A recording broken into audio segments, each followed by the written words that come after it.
Not your fault. It's not your fault. It shouldn't have happened. I told her it shouldn't have happened what she did. But you have your own difficulty with that, and we do, and we're moving them out, and we're moving them out very strongly. But it can't come fast enough. We want to get them out. We want to get them out now. We don't want to have other bad people coming into our country. But using the word bad, I'm being nice. Okay, the Democrats as a distraction, President. You put out on Truth Social a post regarding your conversation with President Xi. Right. Can you talk about whether or not you feel that trade talks, trade relations are back on track after appearing to be a little bit off track last week? A little bit off track. It was only the complexity. It's pretty complex stuff. We had a very good conversation with President Xi a little while ago, just before your arrival. In fact, we just hung up, and they said, "You're here." I said, "That's pretty good." Two great leaders of the world in a very short period of time. We had a very good talk, and we've straightened out any complexity. It's very complex stuff, and we straightened it out.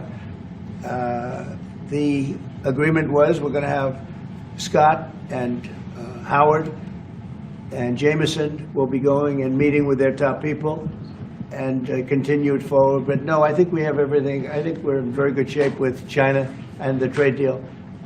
We have a deal with China, as you know, but we were straightening out some of the points, having to do mostly with rare earth, magnets, and some other things. Those reduced trade tariff rates, they remain in effect? Yeah, we have the deal. I mean, we've had a deal. We announced the deal, and we'll be, I guess you could say, I wouldn't even say finalizing it up, Scott. I would say we have a deal, and we're going to just make sure that everybody understands what the deal is. Okay? We had a really good conversation. By the way, he invited me to China, and I invited him here. We've both accepted. So I'll be going there with the First Lady at a certain point, and he'll be coming here, hopefully, with the First Lady of China. Mr. President, what do you expect from Germany? Go ahead, please. Did you talk about the Chinese students? Are you allowing them to come to the U.S.? No, Chinese students are coming. No problem. No problem. Okay, and on It's our Russia? honor to have them, frankly. Look, we want to have foreign students, but we want them to be checked. You know, in the case of Harvard and Columbia and others, all we want to do is see their list. There's no problem with that.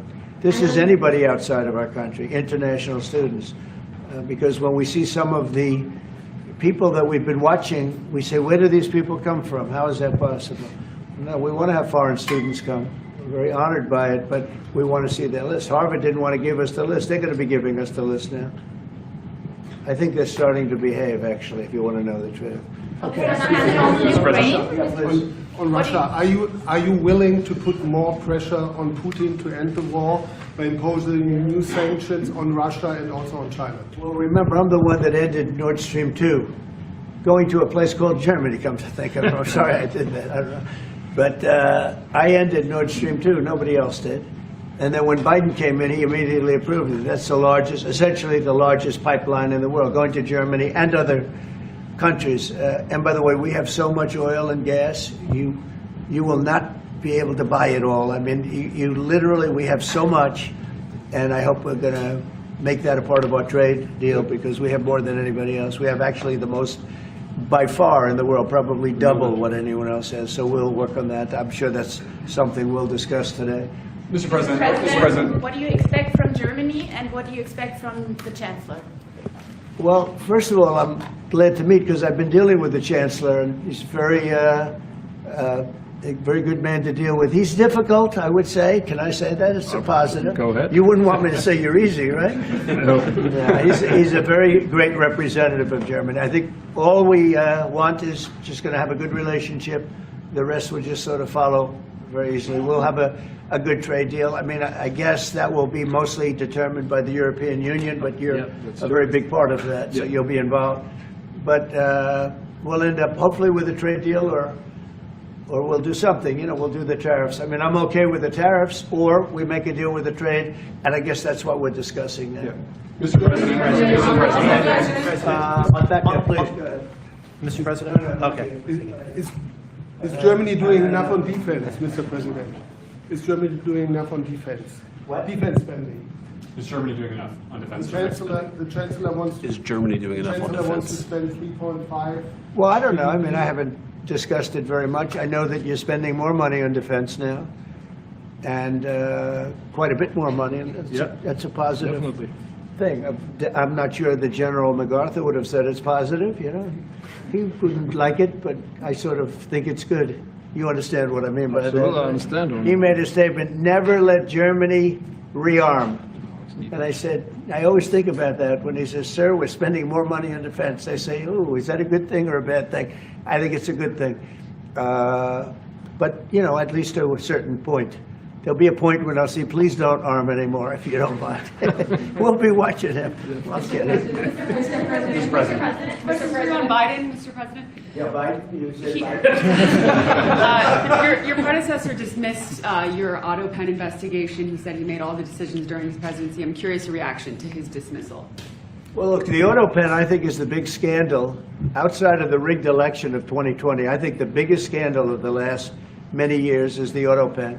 And who's using it? I happen to think I know, okay, because I'm here. And I'm not a big auto pen person, fortunately. I'm glad. I'm very glad. It's an easy way out. But it's a very bad thing, very dangerous. You know, I sign important documents. Usually when they put documents in front of you, they're important. Even if you're signing ambassadorships, and I consider that important. I think it's inappropriate. You have somebody that's devoting 4 years of their life or more to being an ambassador. I think you really deserve, that person deserves to get a real signature, not an auto pen signature. And I can tell auto pen easily. I can look at it. Like two little pinholes from pulling the paper, right? You always see the pinholes. Yeah. It's real easy to tell about auto pen.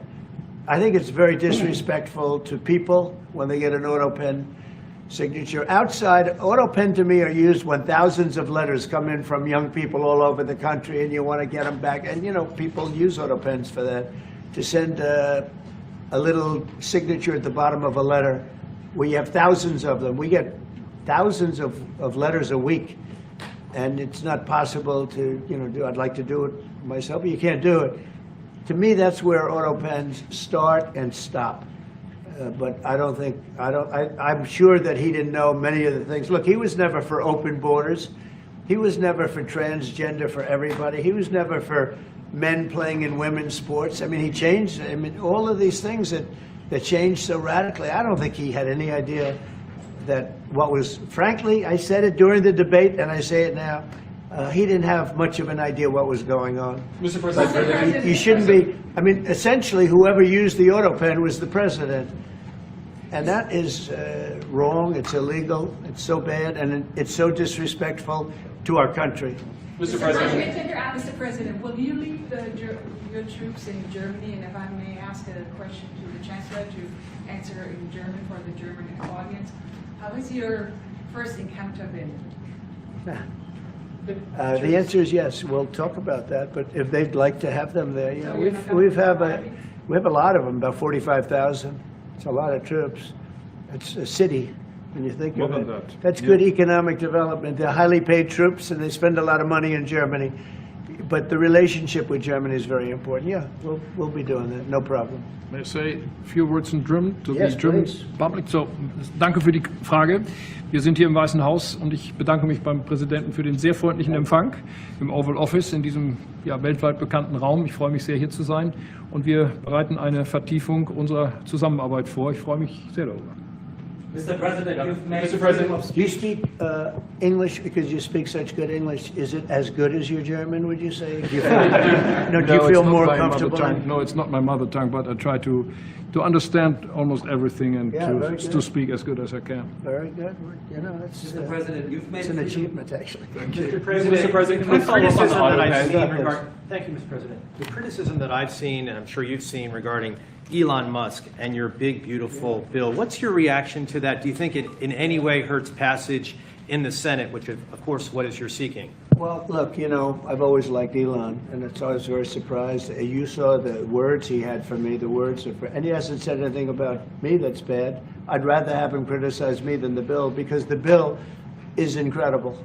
It's the biggest cut in the history of our country. We've never cut. It's about 1.6 trillion in cuts. It's the biggest tax tax, you would say people's taxes will go way down, but it's the biggest tax cut in history. It's we are doing things in that bill that are unbelievable. And when you look at what we're doing for small businesses, for people, for middle-income people, all of the things that we're doing, nobody's ever seen anything like it.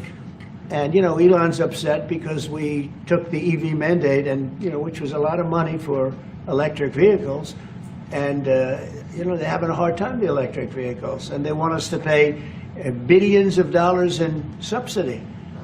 And, you know, Elon knew this from the beginning. He knew it for a long time ago. That's been in there. That's been, I would say, JD, that hasn't changed. That's been right from the beginning. Mr. Secretary, that hasn't changed at all, right from the beginning. But I know that it disturbed him. He wanted, and rightfully, you know, he recommended somebody from, that he, I guess, knew very well. I'm sure he respected him, but to run NASA. And I didn't think it was appropriate. And he happened to be a Democrat, like totally Democrat. And I say, you know, look, we won. We get certain privileges, and one of the privileges, we don't have to appoint a Democrat. NASA is very important. We have great people. General Kane is going to be picking somebody with our, we'll be checking him out and seeing, but he wanted that person, a certain person, and we said no. And, you know, I can understand why he's upset. Remember, he was here for a long time. You saw a man who was very happy when he stood behind the Oval desk. And even with the black eye, I said, do you want a little makeup? We'll get you a little makeup. But he said, no, I don't think so, which is interesting and very nice. He wants to be who he is, so you could make that statement too, I guess. Look, Elon and I had a great relationship. I don't know if we will anymore. I was surprised because you were here. Everybody in this room practically was here as we had a wonderful send-off. He said wonderful things about me. You couldn't have nicer. Said the best things. He's worn the hat. Trump was right about everything. And I am right about the great, big, beautiful bill. We call it a great, big, beautiful bill because that's what it is. And again, biggest tax cuts in history, biggest economic development moves anywhere. We've never done anything like it. Business is spurred. And I don't know if you've seen the numbers, but the numbers came out. Even the CBO, which is run by Democrats, said that we're going to be doing, you know, I'd like you to discuss it, the 2.8 trillion, that CBO. This is a group of people that are Democrats. They're very hostile to us. They just came out with phenomenal numbers, what it does. You want to mention that, Scott? Yes, sir. So what we've seen is we keep hearing from the CBO that there's going to be a large deficit from the bill, which we disagree with, but using the CBO scoring, they came out and scored the tariff revenue. We think it'll be the minimum of $2.8 trillion over the 10-year window, which actually puts the bill in surplus if you include the tariff revenue, which they won't do. It gives you a tremendous surplus, but we're not allowed to use that. For some reason, they say scoring. Nobody knows what scoring means. Maybe a couple of people, but nobody. Somebody sits in the background, they say, well, we're not going to allow that. They're not allowing other things that we have that are tremendously profitable for our country. But if you saw the other day, CNBC, they came out with numbers, and the people on the show, very good people, I've watched them for a long time, they couldn't believe the numbers, how good they are. The numbers were incredible, and that was personal income and also very low inflation. We have very low inflation. We're down to 2% now, and maybe even lower than that. And when I took it over, it was a mess. Remember, we had the worst inflation probably in the history of our country. They say 48 years, but let's say I think it's worse than that. So we had the worst inflation in the history of our country under the Biden administration. Now we're down to a beautiful number, 2%. You'd actually like to keep it there. Better than zero is 2%. It's going down maybe to 1, and 1% is like perfect. That's perfect. You don't want to have zero for certain reasons that nobody is very interested to listen to. But we have almost perfect inflation. Grocery prices are down. Everything. Remember eggs? Eggs, we weren't going to buy another egg for the next 20 years. They were so expensive, right? Remember? You guys all hit me about eggs. Eggs have come down 400%. Everybody has eggs now. They're having eggs for breakfast again. But if you look at gasoline, very important. I think always the most important because it's the energy is a big the biggest factor. That's what happened. He screwed up our energy policy, and everything went up because energy went up. But now energy is way down, and they have states where you're at $1.98 a gallon for gasoline. So the costs have come way down, and one of the things I ran on was that. I ran on the border. We have the best border in the history of our country, 99.99%. It was last week, 3 people came in, 2 of them for medical reasons. We let them in because one of them had a heart attack. I think it was a nice thing to do, and one of them had something else. So we've never had, I had very good numbers for 4 years, but we really topped it. And I want to thank Christie and Tom Homan. They've done a fantastic job. But nobody mentions that anymore. Remember, a few months ago, the border was a total disaster. People were coming in by the hundreds of thousands of people a day, a week, a month. I mean, we had a month, 2 million people came in 1 month. The border was being overrun, and a lot of bad people, criminals, murderers, drug dealers. We had some of the worst people in the world coming in from all over the world. It's totally closed. And you know what? People are coming into our country, but they're coming in legally. So we've done a great job. Elon knew that. Elon endorsed me very strongly. He actually went up in campaign for me. I think I would have won. Susie would say I would have won Pennsylvania easily anyway, even if the governor ran, the real governor, not the governor from Minnesota, he's a sick puppy, that guy. That poor guy, I feel sorry for him. But they made a bad choice with him. But if you pick Shapiro or anybody else, I spoke to him recently about his house being set on fire, which was terrible. But if they picked him, I would have won Pennsylvania. I won it by a lot.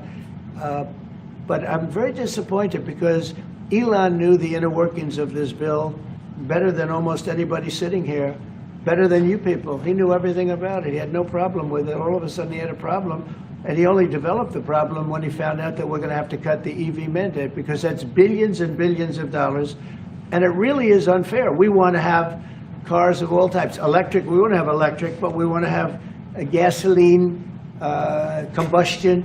We want to have different. We want to have hybrids. We want to have we want to be able to sell everything. And when that was cut, and Congress wanted to cut it, he became a little bit different, and I can understand that. But he knew every aspect of this bill. He knew it better than almost anybody, and he never had a problem until right after he left. And if you saw the statements he made about me, which I'm sure you can get very easily, it's very fresh on tape. He said the most beautiful things about me. And he hasn't said bad about me personally, but I'm sure that'll be next. But I'm very disappointed in Elon. I've helped Elon a lot. And Mr. President, I just want to clarify, did he raise any of these concerns with you privately before he raised them publicly? And this is the guy you put in charge of cutting spending. Should people not take him seriously about spending now? Are you saying this is all sour grapes? No, he worked hard, and he did a good job. And I'll be honest, I think he misses the place. I think he got out there, and all of a sudden he wasn't in this beautiful Oval Office, and he's got nice offices too. But there's something about this one. I was telling the Chancellor, this is where it is. People come in here, even from Germany. They come in and they walk into the Oval Office, and it's just a special place. It's, World War I, it started and it ended here, and World War II, and so many other things. Everything big comes right from this beautiful space. It's now much more beautiful than it was 6 months ago. A lot of good things are happening in this room. And I'll tell you, he's not the first. People leave my administration and they love us. And then at some point they miss it so badly. And some of them embrace it and some of them actually become hostile.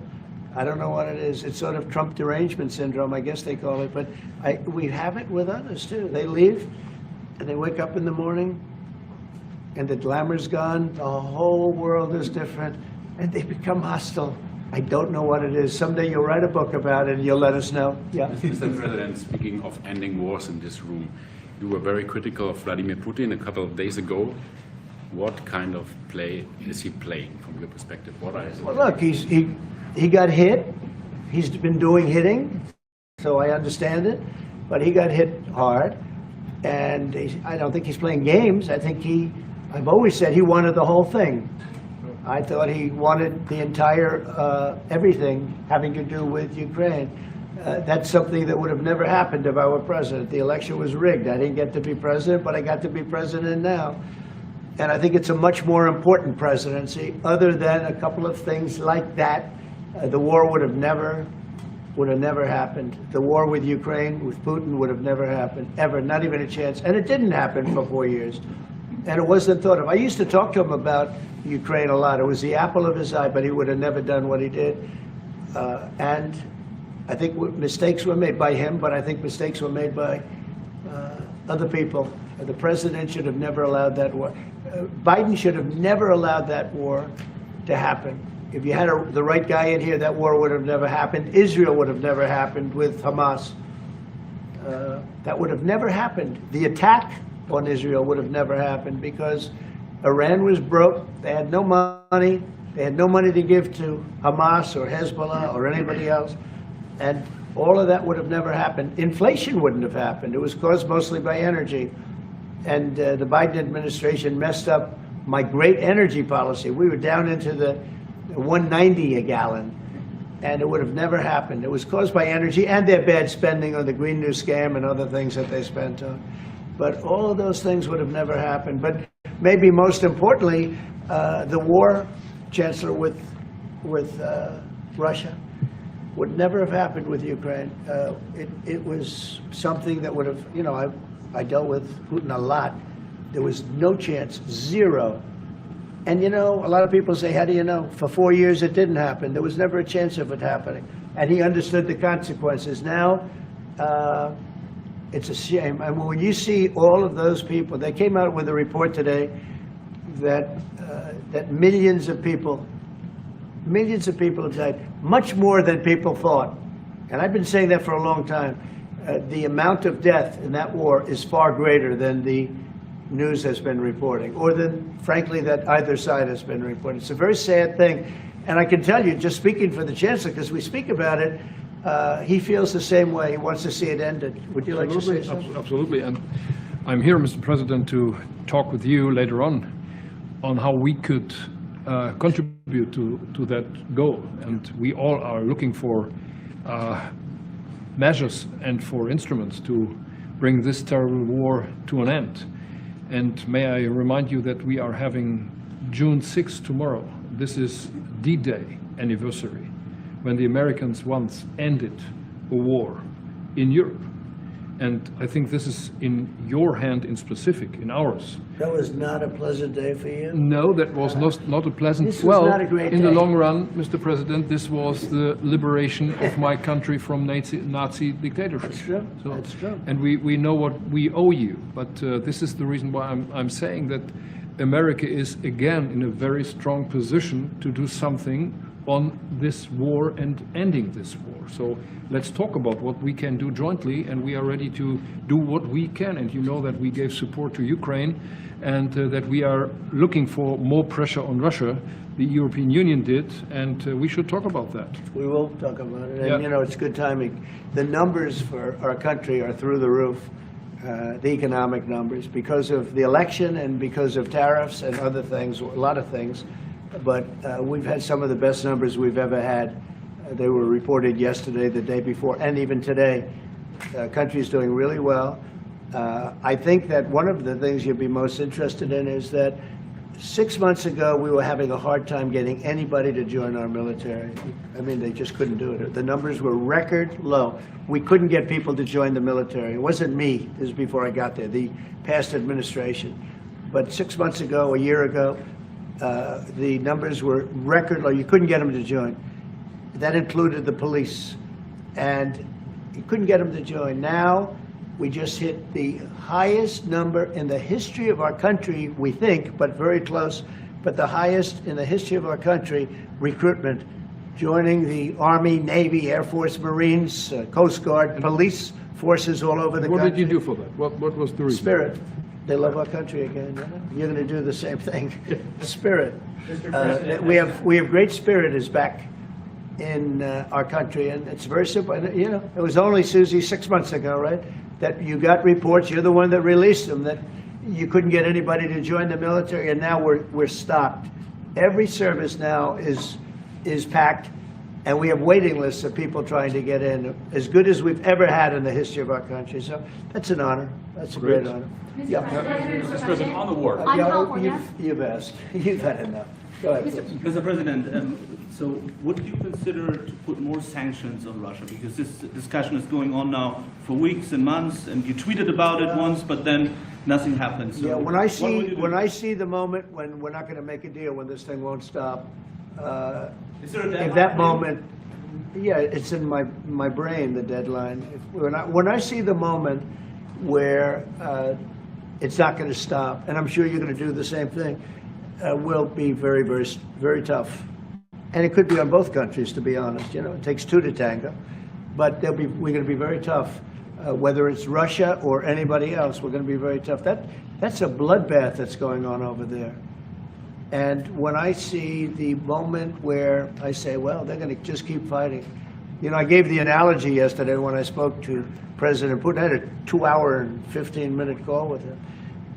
Sometimes, and this is me speaking maybe in a negative sense, but sometimes you see two young children fighting like crazy. They hate each other and they're fighting in a park.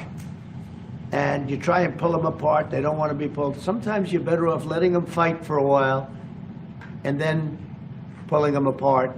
And I gave that analogy to Putin yesterday. I said, President, maybe you're going to have to keep fighting and suffering a lot because both sides are suffering before you pull them apart, before they're able to be pulled apart. But it's a pretty known analogy. You have two kids, they fight. Sometimes you let them fight for a little while. You see it in hockey, you see it in sports. The referees let them go for a couple of seconds, let them go for a little while before you pull them apart. And maybe, and I said it, and maybe that's a negative because we're saying go, but a lot of bad blood. There's some bad blood between the two. I have to deal with it, and the Chancellor has to deal with it. It's incredible. The level of, there's a great hatred between those two men, but between the warring parties. Great hatred. Mr. President, you say and believe apparently that there's no immediate peace. What? That there's no immediate peace. There will be no. Well, I can't. I'd love to have immediate if I could. But why? If I could, but we don't have immediate. You know, it's like I'd love to have that. I'd like it to start. Right now, we would leave a room if we knew the war could end. We'd say, forget about you guys. Forget about trade, right? Yeah. We'd say, let's go settle it. There's some additional fighting that's going to go on. You know, he attacked, and they attacked pretty harshly. They went deep into Russia, and he actually told me. I mean, I made it very clear. He said we have no choice but to attack based on that, and it's probably not going to be pretty. I don't like it. I said, don't do it. You shouldn't do it. You should stop it. But again, there's a lot of hatred. And, you know, I'm very proud of the fact that with India and Pakistan, I was able to stop that. And those are nuclear powers. And that was getting close to being out of hand. And I spoke to some very talented people on both sides, very good people on both sides. And I said, you know, we're dealing with you on trade, Pakistan and India, right now.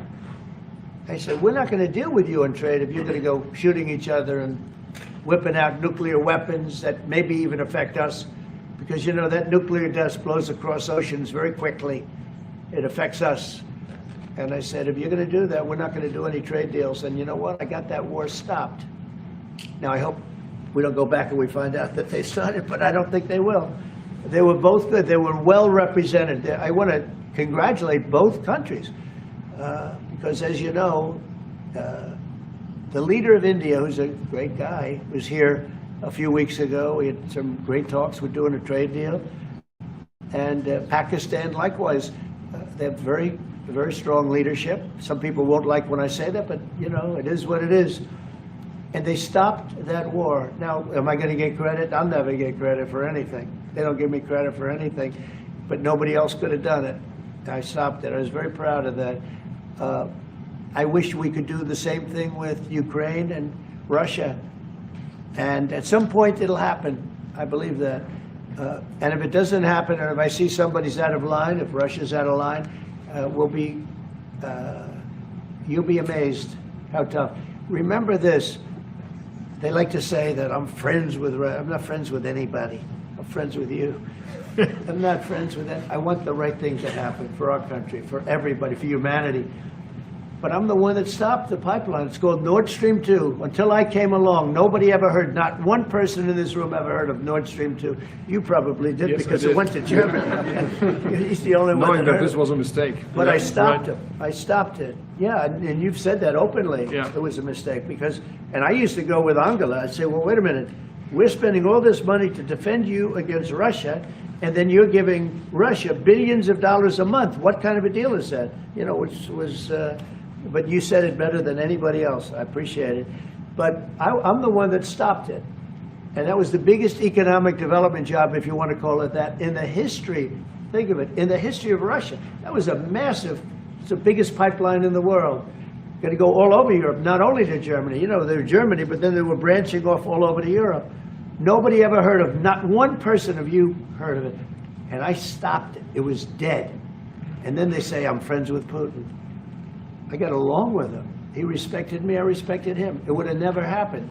But I stopped Nord Stream 2. When Biden came in, almost the first week, he approved it. He let it be built. And then they say that I wasn't tough on Russia. Putin said to me, you know, you're not tough on Russia. You stopped the biggest, most important job we've ever done. You stopped it. And Biden came in and he let it be built. And I'll tell you what, I'll never forget the day I had it totally stopped. They weren't building, they gave up on it. They weren't able to. And then Biden came in and he let him build. I couldn't believe it. Okay, one or two questions more, please. Any questions?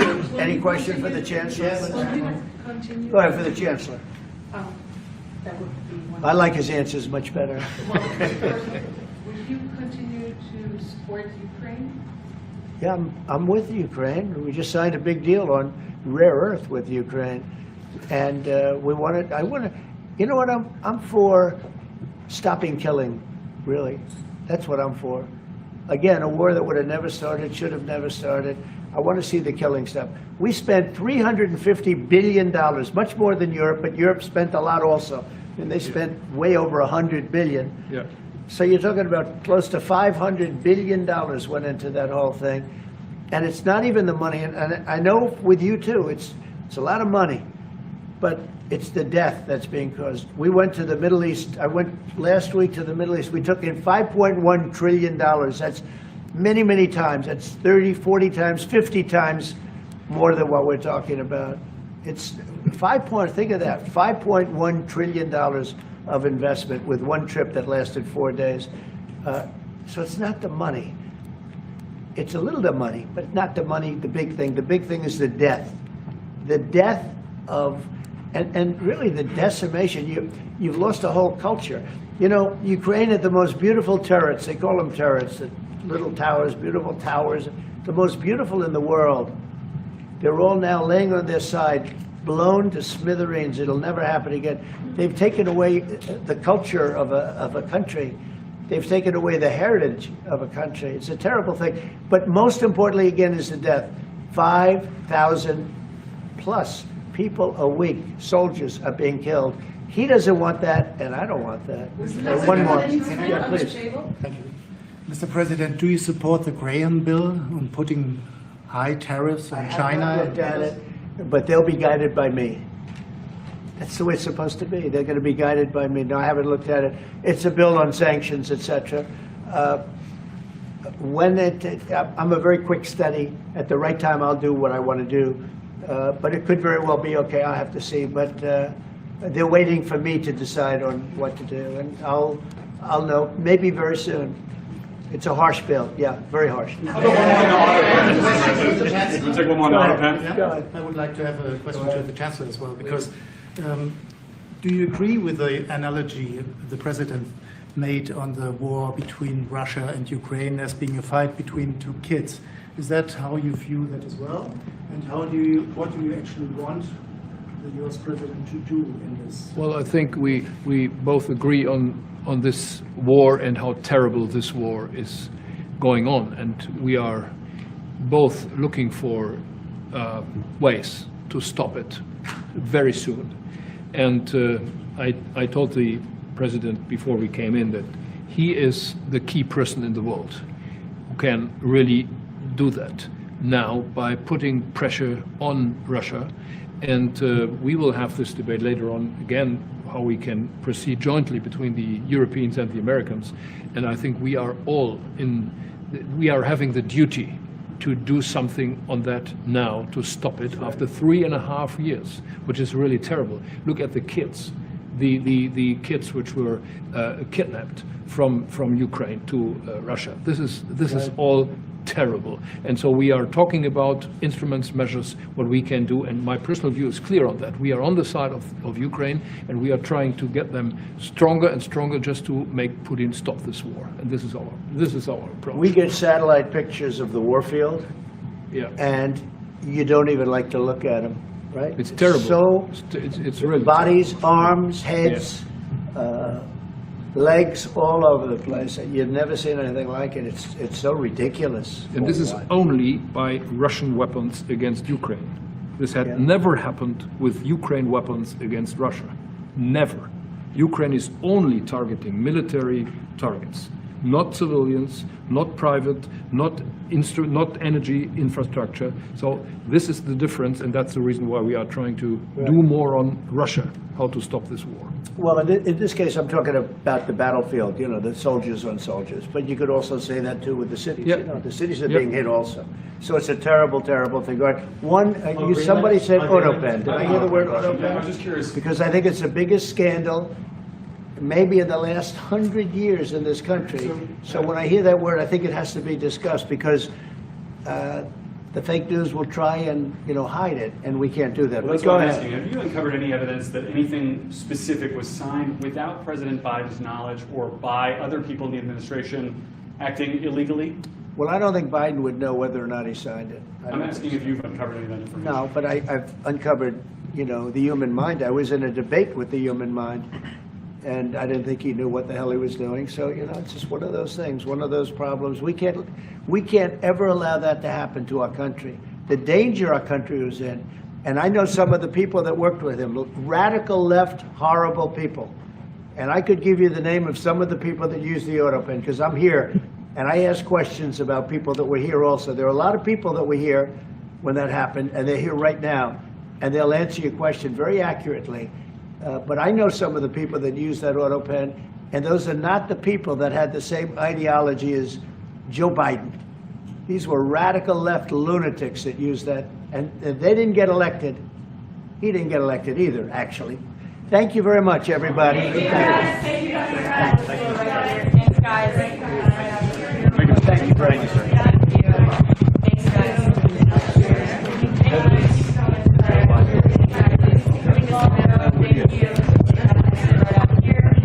Thanks, everybody. Keep coming. Keep coming. I try not to jump to the Thanks, guys.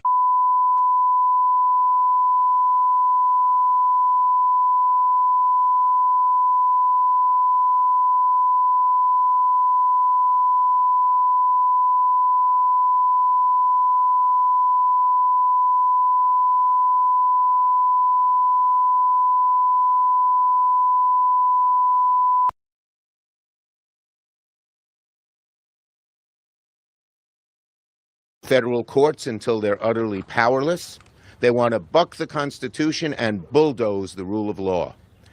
This is dangerous, it's reckless, it's un-American. And it isn't just a policy difference. This is an assault on the rule of law, an assault on the independence of the judiciary, and on the very checks and balances that have defined this country since its inception.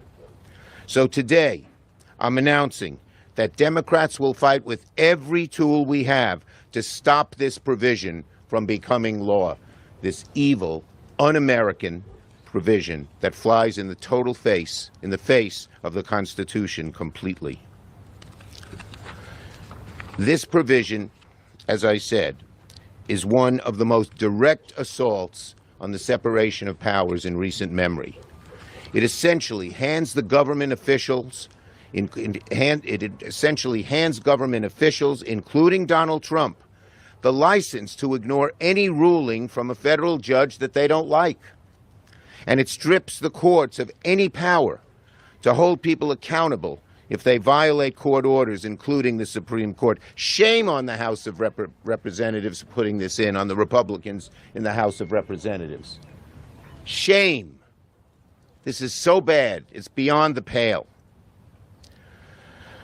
So, as we all know, one of the most essential things that the judiciary has, its ability to enforce its own orders. That's the authority we've given the judiciary. And this proposal would effectively render judicial rulings meaningless. Just words on paper with no power to hold anyone accountable. Let's call it for what it is. It's the get out of jail free card for Donald Trump. This is the get out of jail free card for Donald Trump. Now, let's see here. This is also a death sentence for judicial independence in America. It's not democracy, it's authoritarianism. It's a move ripped right straight from a playbook of a dictator. And we all know Donald Trump is a would-be dictator. So you have to ask yourself, why now? Why is he doing it now? Well, Donald Trump's losing in court over and over and over again. Our analysis showed that just in the last month, the Trump administration lost a whopping 97% of rulings in federal district courts. And this came from judges across the political spectrum. Many of them were Trump appointees or Bush appointees, including judges that Donald Trump appointed have ruled against him. It drives him crazy that the judges he appointed are actually following the law instead of following his whim, his wish, his desire to be a dictator. So, rather than respect these rulings, as any president before would have done, Trump and his allies want to rewrite the rules to make himself untouchable. And so, congressional Republicans, sadly, in a great tragic day for democracy, are trying to bend their knees and bend the Constitution and bail Donald Trump out by letting him ignore the courts and all these court rulings that have been against him. And listen to this one. One House Republican even admitted at a town hall meeting in his district that he didn't know this provision was in the bill when he voted for it. What about all the other Republicans who voted for it? Republicans in Congress have been happy to roll over and hand the keys of the House and Senate to Donald Trump and unelected billionaires like Elon Musk. And they're allowing them to run this country into the ground. They're allowing the whole sinew, the whole fabric of what America is all about to be ripped apart and upended in a way we have never, ever seen before. The Republicans in the House were so eager to rubber stamp Donald Trump's monstrosity of a bill that they didn't even read all of it. Or worse, some of them read it and then didn't care, because protecting Trump matters more to them than protecting our democracy, than protecting the rule of law, than protecting the Constitution. Because whether it's Trump or Musk or any other corrupt official, Republicans are trying to create a world in which powerful people face no consequences, no matter what they do. That's not democracy. That's oligarchy. No one, not Donald Trump, not Elon Musk, not any crooked politician or billionaire, is above the law. And if Republicans think they can pull a fast one on the American people by slipping this provision into their bill, they've got another thing coming. So we Democrats are here to sound the alarm. We're united. We'll fight like hell using every tool in our toolbox to stop this provision from becoming law. Next is Senator Durbin. Let me just take all my papers here. Richard. Take the list of people speaking. Yeah, I got it. Read that? Yep, I'll read it. Thanks, Chuck Schumer. I want to say a kind word about my colleagues from the Senate Judiciary Committee, Sheldon Whitehouse and Mazie Hirano. Something interesting has happened in that committee in recent times. I've been on the committee long enough to have considered literally hundreds, if not thousands, of nominees, and I kind of know the line of questioning that'll be asked of each of the nominee candidates. That's changed. It changed this year. The questions that are being asked are more fundamental to the Constitution. Basic questions like, do you believe the executive is bound by court orders? I wouldn't have thought to ask that in previous years, but I had to ask it this year because the question is whether or not, given a court order, Donald Trump or his administration will feel bound to follow it as a rule of law. The questions are asked and the answers are all over the park. The uncertainty of these nominees as to what the president would do when pushed to the limit, where the court is saying to him, you have to stop doing this, or you have to start doing this, or you'll be found in contempt. Donald Trump doesn't like to lose. We know that. He said it over and over again. And he's been losing one court case after another because of his outrageous executive orders. 97%, according to Chuck Schumer, and I don't doubt it, have found against him in the courts and what he's been trying to do. And when he loses, what does he say about the judges? Lunatics, communists. These people hate America. Even the judges that he appointed, for goodness sakes. He's turned on Leonard Leo, his patron for so many years, and called him a sleazebag. You can't keep up with this president when it comes to hurling these invectives. But there's one thing that they did, and they didn't want to make as public a show of it, and that's the provision we're talking about today. In a 1,000-page bill on the budget, they put in a provision to try to make sure that in many cases, Donald Trump can't lose. How do they do this? Well, they say rather if you want to enforce a court order as a plaintiff, enforcing it, for example, a contempt citation, there has to be a security bond filed. Well, of course, what that means is if you didn't put the money up front when you filed the case, it comes to enforcement of the order, they're able to challenge it on this basis. This is another provision by the Trump administration to avoid responsibility, avoid accountability, avoid transparency, and avoid losing. Well, that's no surprise, but why is it important? It's important because it goes to the heart of the Constitution. Article 3 courts are the last recourse when it comes to challenging the executive branch, even the congressional branch. They have to have the power of the Constitution behind them to stand for their decisions and to make those decisions without fear or favor. If this provision is included in here, and I hope it won't be included, it's going to make it extremely difficult to enforce the law, enforce court orders. That's what it's all about. Trump doesn't want to lose, and he's been losing consistently. He hates these judges, but he can't remove them. They're in for life. And now he's decided to change the procedures of the court so that he can't be forced to enforce court orders. That is unacceptable, and it goes to the heart of our constitutional democracy. It's now my pleasure to introduce Judge Gertner. Yes. Judge Nancy Gertner. She's a retired federal district judge and board member of the Democracy Defenders Fund. Welcome. Thank you. Thank you. Thank you for coming up back here. I want to say the sign's not blowing away. Right, so I can right. come back. Unaccustomed as I am to speaking, which of course is not remotely true. I was a federal judge for 17 years. I was a judge at a very different time. I enforced a $100,000 damage award against the FBI. I ruled in favor of plaintiffs, and I ruled against the government, or I ruled in favor of the government. It depended on the case, and it depended on the context. I felt free to do that, the kind of freedom that this democracy gives to independent judges. If I were wrong, I would be appealed. If I were even wronger, if there's such a word, I would be appealed to the Supreme Court. That's the system. Why is Trump proposing, why are the House Republicans proposing this bill now? It's not because the courts are not doing their job. It's not because of the comments about a nationwide injunction. This has nothing to do with nationwide injunctions.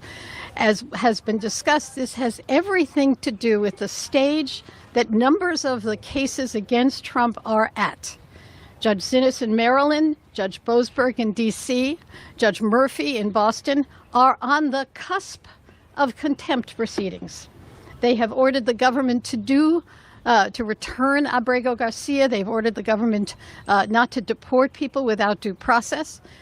And they get dissembling, misrepresentations, ducking, and they are on the cusp of contempt. That's the reason why we're here. The judges, by the way, who have ruled against Trump, it has to be said over and over again, it doesn't matter what party who appointed you, what president appointed you, what Trump has been doing is so far from legal. That's the explanation for his losing record. So this comes at a time when numbers of cases, as I said, are on the cusp of contempt. The contempt power, as the Supreme Court said in 1924, is really essential to the judicial power. If all a judge could do was say, well, this is wrong, thank you very much, and that's it, essentially the third branch would be without any power. The third branch would be an empty branch. The power of contempt is central to that and is exercised very carefully. This provision, first of all, would require that plaintiffs who are seeking injunctions post a bond, require it. That means, go back to the desegregation cases, it would mean that the poor plaintiffs who were bringing cases against school boards who were segregating would have to post a bond way beyond their means. It would mean, it would basically limit access to this very important institution, namely the courts. So this would require a bond. They would require a bond retroactively. So think about the body of civil rights and institutional cases that have been brought that now would be in jeopardy if a retroactive bill were passed. What judges do now is they have the possibility of appointing. Rule 65 allows them to post a bond, to require people to post a bond if there's substantial damages in the offing. But typically judges do not do it in constitutional cases where the individual plaintiffs are, as I have described. The provision is, as I said, a direct hit on the court. You cannot use appropriated funds, it says, to enforce your orders. You can't use the marshals to enforce your orders. You can't use your not clear law clerks to enforce your orders. Essentially, it would leave the courts with it as an empty shell. It also, as I said, required a bond, which would wipe out much of the civil rights and civil liberties litigation that we have seen. If courts can't compel compliance, there is no justice. There's a famous story about how, if courts have enforced it, courts have come up with this ruling, let them enforce it. They don't have an army. They don't have the means of going out and enforcing it directly. The contempt power is that means. And what this provision would do would be to try to gut it. I've watched my colleagues, as I say, go up to the moment of contempt with great care, trying to get the government to do what the law requires, what the rules that have been appealed and have been supported. And so now we're at a moment where the contempt power is critical. Small wonder that it is being attacked. I think that if this bill is not defeated, this branch will have been transformed, and that would be a tragedy. Thank you, Judge. The head of our ranking member of our court subcommittee and a great leader on this issue, Sheldon Whitehouse. Thank you, Chuck. It's a great honor to follow Judge Gertner to this podium. My message is that this provision in the reconciliation bill has to be understood in the context of a campaign, an orchestrated and coordinated campaign of threats and intimidation against the federal judiciary. This is just one thread of that campaign. If you look at what congressional Republicans are up to, it's not just this bill.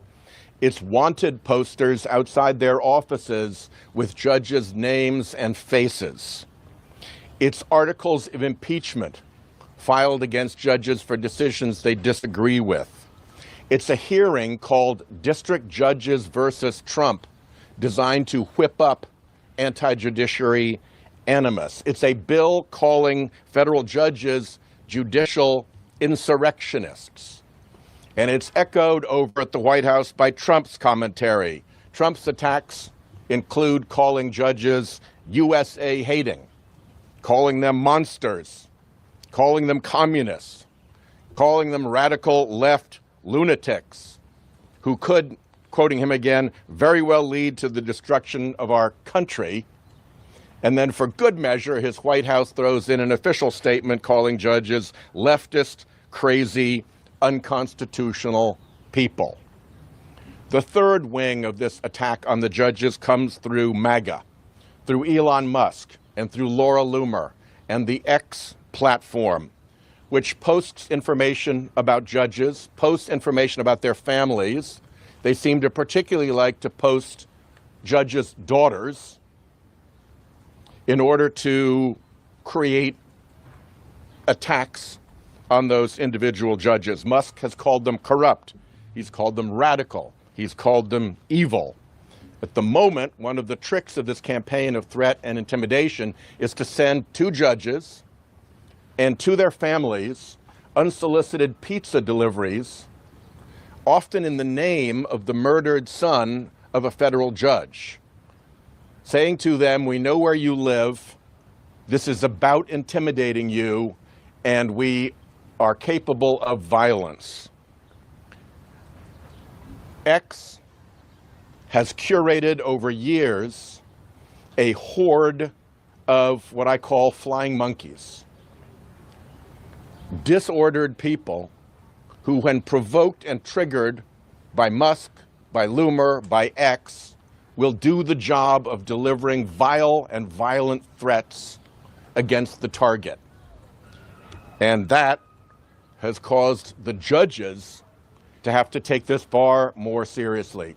Justice Roberts had to make an uncharacteristic public statement saying, if you think we're wrong, appeal, don't threaten impeachment. He did that because he was getting pressure from district judges who were feeling left hung out to dry in this atmosphere of threat and intimidation. The judges through the Judicial Conference have had to create a Judicial Security and Independence Task Force to deal with this campaign of threats. And the question we're about to face is whether the MAGA Attorney General, Pam Bondi, in the face of this campaign of threat and intimidation, will allow the Marshal Service to do its work of investigating those crimes. Not only investigating those crimes, but investigating those who are orchestrating and coordinating that campaign of threats. If, in fact, as all the evidence suggests, that campaign leads back to MAGA, then Bondi has every incentive to squelch these investigations. So keep a sharp eye out for her. We're up to 162 threats now. If that's not a campaign, if that's not predication for these investigations, I do not know what is. Thank you. And now we have Mr. Zamor, Mike Zamor from the ACLU. Hi, everyone. Thank you, Senator. I'm Mike Zamor from the American Civil Liberties Union. For over 100 years, our organization has stood against presidents of both parties to defend the constitutional rights of everyone in this country. And that's because the freedom that all of us count on depends on the government being bound by the law. But now the majority in the House, as we've heard, has snuck a provision in this bill that they quite literally pulled together in the middle of the night that includes, as Senator Schumer said, a get-out-of-jail-free card in some cases to allow the government to ignore court's orders that are intended to stop them from violating the laws and our constitutional rights. One of the very first actions that President Trump took on January 20th after being sworn in was to sign an executive order purporting to edit out of the 14th Amendment birthright citizenship. Within hours, we were in court and won an injunction ensuring that our newest citizens would not have their constitutional rights stripped from them as their very first experience in this life.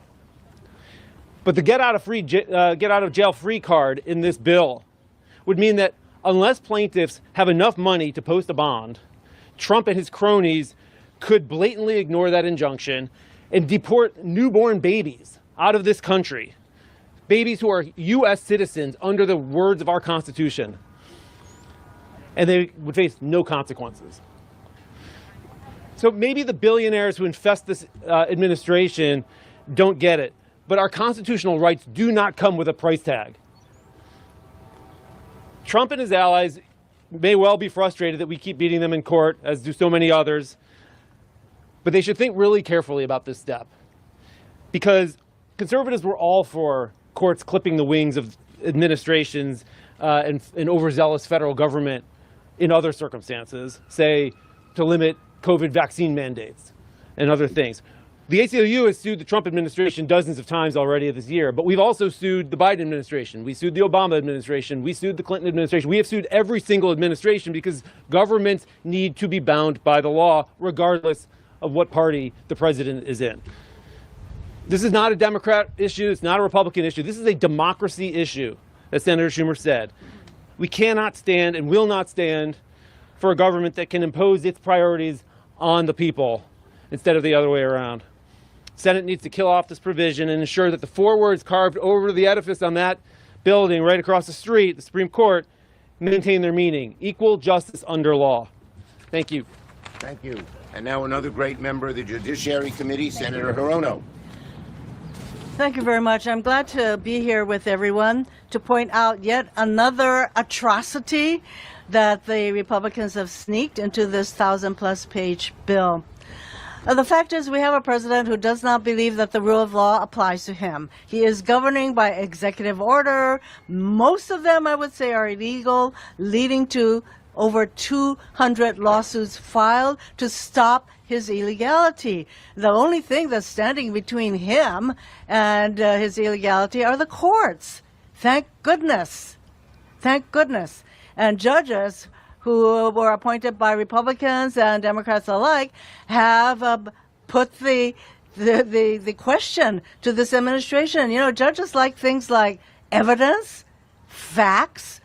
They're not just going to roll over and give the president whatever he wants. So, of course, there are dozens and dozens of findings and orders that stymie this president and stop him from continuing his illegality. And, of course, the president doesn't like it. So what do his minions do in the House? They insert a provision that will make it that much harder for these injunctions and other court orders to be enforced. What is the point of holding this administration or this regime accountable if you can't enforce those orders, which is exactly what this provision is meant to do?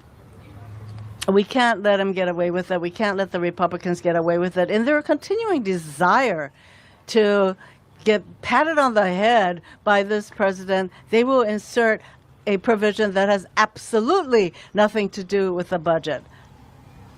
So we need to get this provision out of the bill, but you know, just people should understand this is the kind of thing that this president wants to have done on his behalf. He will attack anybody who can stand up to him, whether they're law firms, whether they're corporations, whether they're colleges and universities. His modus operandi is to attack and try to stymie anybody that stands up to him. And that is why this provision is in this bill, to stop the courts from preventing him from continuing in his illegality.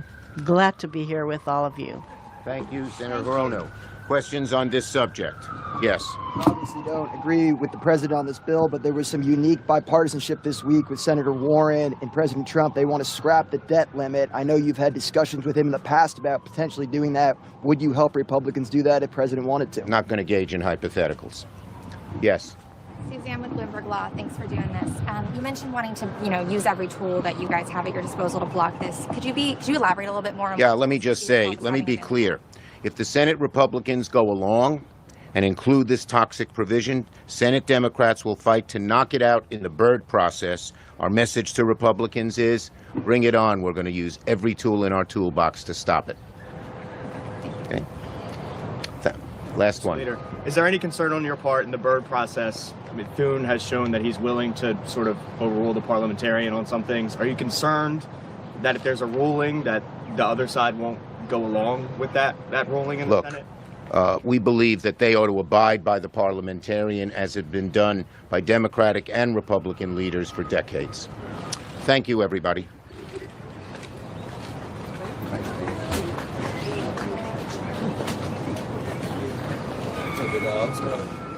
Thanks for joining. Yeah. Thank you, Jack. Thank you. We appreciate it. Thank you.